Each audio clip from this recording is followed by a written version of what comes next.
Hace poco la freidora decidió no volver a prender. Busqué por internet y aquí traigo la solución. Procedemos a desconectar de la energía eléctrica, quitamos las perillas y posteriormente quitamos la parte superior que está agarrada por unas pestañas, como podemos ver.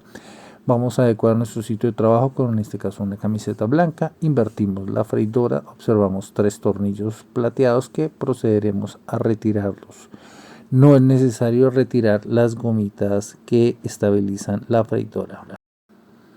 En realidad son 4 tornillos. El cuarto tornillo está debajo de este pisacables que está agarrado por 2 tornillos, los cuales obviamente procederemos a retirar. Ahí está el pisacables, está el cuarto tornillo que les decía y lo retiramos sin ningún inconveniente. Agrupamos para que no se nos pierdan los tornillos. Y ya podemos quitar la primera parte de la cubierta. Corremos el cable para poder manipular mejor el elemento. A continuación desacoplamos el switch abierto de la freidora, que es el que se encarga de prenderla cuando metemos nuestra vasija. Como recomendación les doy que siempre coloquemos los tornillos donde estaban para que no se nos pierdan y para que sepamos cuáles son, porque a veces vienen de diferentes tamaños. Regresamos la freidora a la posición original, vemos 3 tornillos plateados y, como es usual, procedemos a retirarlos.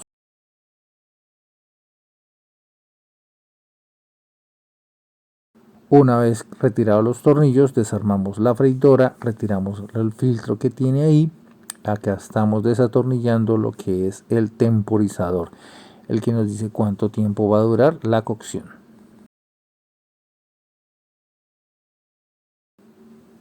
Y luego hacemos la misma tarea con el termostato. Ese es el que regula la temperatura. Acá estamos es con la cubierta del bombillo, el que indica cuando está prendido o no. Tiene una pequeña cubiertica plástica que hay que tener mucho cuidado de romperla. Ya hemos quitado la cubierta superior.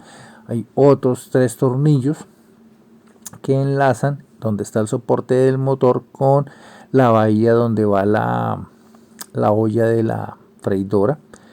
Como se puede ver, los estamos quitando y volvemos como siempre a dejar los tornillos en la posición en que estaban para que no se nos olvide dónde están y su tamaño correcto. Acá retiramos los tornillos que alimentan la resistencia. Una terminal tiene 2 cables, una terminal tiene un cable. Estos 2 tornillos sujetan la resistencia al cuerpo de la freidora. Hay que hacerlo en este orden para no generar tensiones en los cables. Una vez retirada la resistencia, nuevamente aseguramos los tornillos para que no se nos extravíen. El paso siguiente es desacoplar uno de los componentes más importantes, que es el ventilador. Como se pueden dar cuenta, se debe girar contra las manecillas del reloj para aflojarlo. Posteriormente usaremos movimiento invertido para volverlo a atornillar. Lo que estoy señalando ahí es la sonda del termostato. Esta es la punta que mide la temperatura de la freidora. Esta cubierta metálica está sujeta con 4 tornillos, los cuales procederemos a retirar para posteriormente retirar la cubierta y poder llegar finalmente a nuestro destino. ¿Y cuál es nuestro destino final? Lo que está en el cable azul con funda blanca, que es el fusible térmico, que es el causante de que nuestro equipo decida fallar el día de hoy. Como siempre, tornillos en la posición donde estaban para que no se extravíen.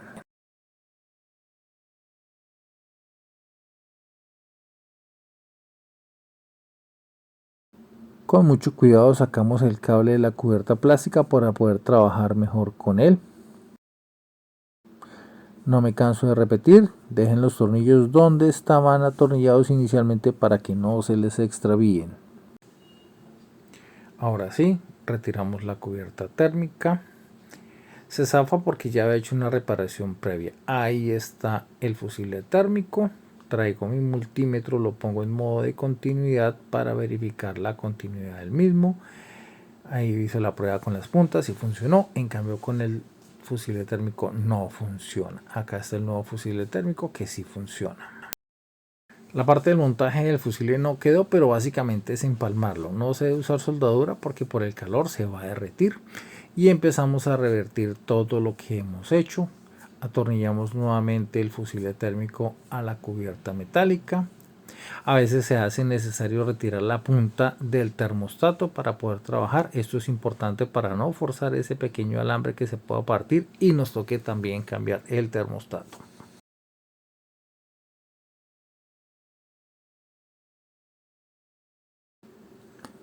Una vez asegurado todo, volvemos a asegurar la punta del termostato. Tiene una única posición dentro de la carcasa metálica, es importante no olvidar eso. Y empezamos nuevamente a colocar los tornillos que aseguran la chapa metálica al cuerpo plástico que estaba. Como comercial, aparte, debajo de esa chapa metálica hay un ventilador. Es importante mantener la posición de todos esos ventiladores tal y como estaban previamente para no cometer error.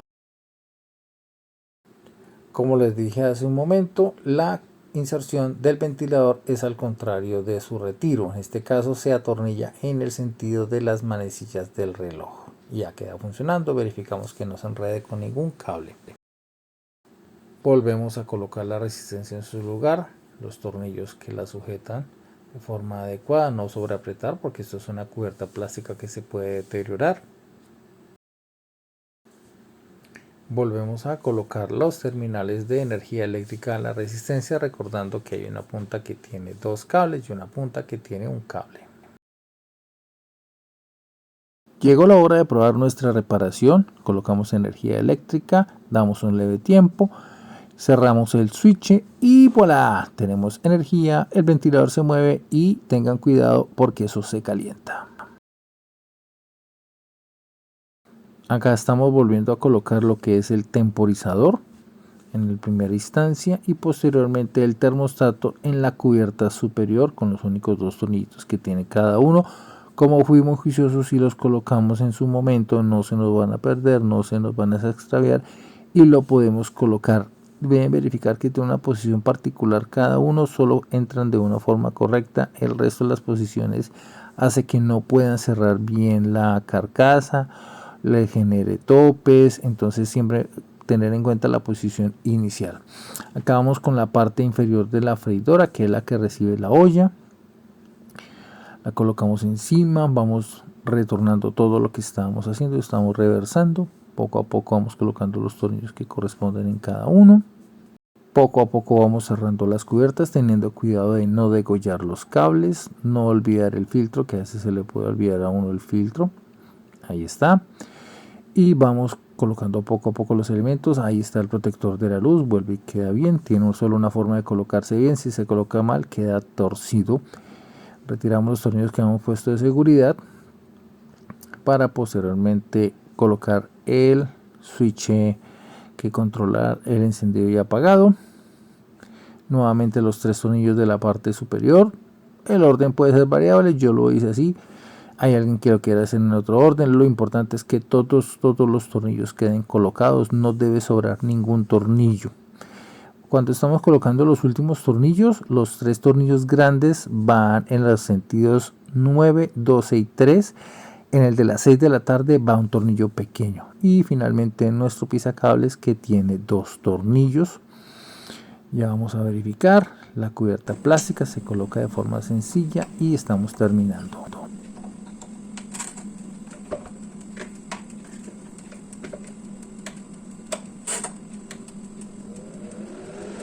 Qué sonido más agradable. Muchas gracias.